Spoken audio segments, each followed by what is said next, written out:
The true story of the Three Little Pigs. Everybody knows the story of the Three Little Pigs.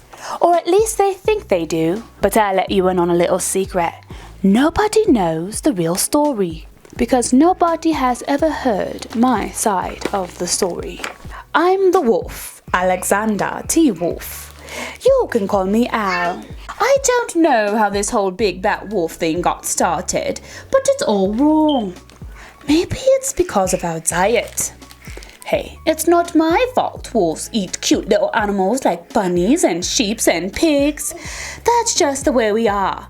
If cheeseburgers were cute, folks probably would think you were big and bad too. But like I was saying, the whole big bad wolf thing is all wrong.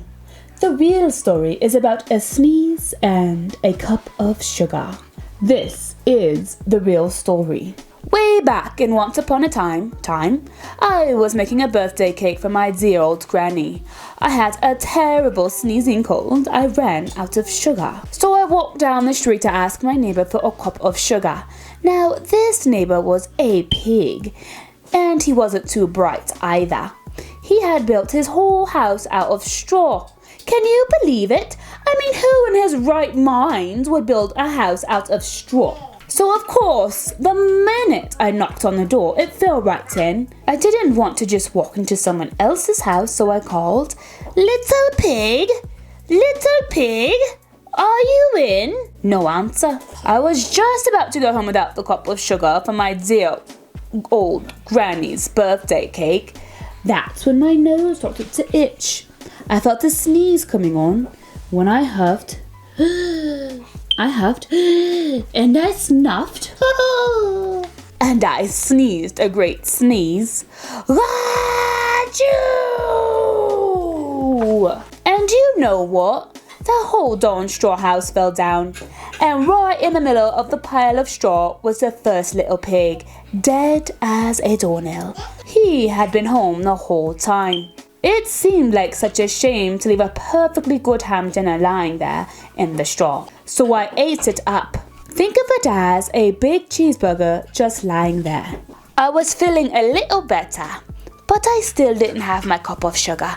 So I went to the next neighbor's house. The neighbor was the first little pig's brother. He was a little smarter, but not much. He had built his house out of sticks. I rang the doorbell on the stick house. Nobody answered. I called, "Mr. Pig? Mr. Pig? Are you in?"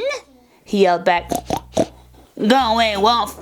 You can't come in. I'm shaving the hair on my chinny chin. I had just scrapped the doorknob when I felt another sneeze coming on. I huffed, "Hoo!" and I snuffed, "Hoo!" and I tried to cover my mouth, but I sneezed a great sneeze. Achoo! And you're not going to believe it, but this guy's house fell down just like his brother's. When the dust cleared, there was the second little pig, dead as a doornail. Wolf's honor. Now you know food will spoil if you leave it out in the open, so I did the only thing there was to do. I had dinner again. Think of it as a second helping. I was getting awfully full, but my cold was feeling a little better. And I still didn't have that cup of sugar for my dear old granny's birthday cake, so I went to the next house. This guy was the first and second little pig's brother. He must have been the brains of the family. He had built his house out of bricks. I knocked on the brick house, no answer. I called, "Mr. Pig? Mr. Pig? Are you in?" And you know that little porker answered, "Get out of here, wolf. Don't bother me again." It's mad. Talk about impolite. He probably had a whole sack full of sugar, and he didn't give me one little cup for my dear old granny's birthday cake.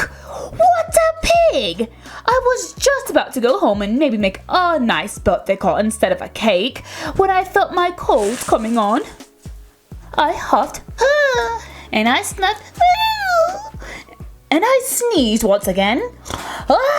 Achoo! And the third little pig yelled, "And your old granny can sit on a pin." Now, I'm usually a pretty calm fellow, but when somebody talks about my granny like that, I go a little crazy. When the cops showed up, of course I was trying to break down the pig's door, and the whole time I was huffing and puffing and sneezing and making a real scene. Achoo!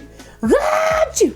Achoo! The rest, as they say, is history. The news reporters found out about the 2 pigs I had for dinner. They figured a sick guy going to borrow a cup of sugar didn't sound very exciting. So they jazzed up the story with all that huff and puff and blow your house down bit. And they made me the big bad wolf. That's it. That's the real story. I was framed. But, maybe you could loan me a cup of sugar? The end. If you guys like that story, please feel free to give me a thumbs up. Hit that like button, please. Hit that subscribe button. Don't feel too scared to hit the bell and share, please, to other mommies and people who enjoy old storytime favorites. Till the next video, take care of yourselves and one another. Bye-bye.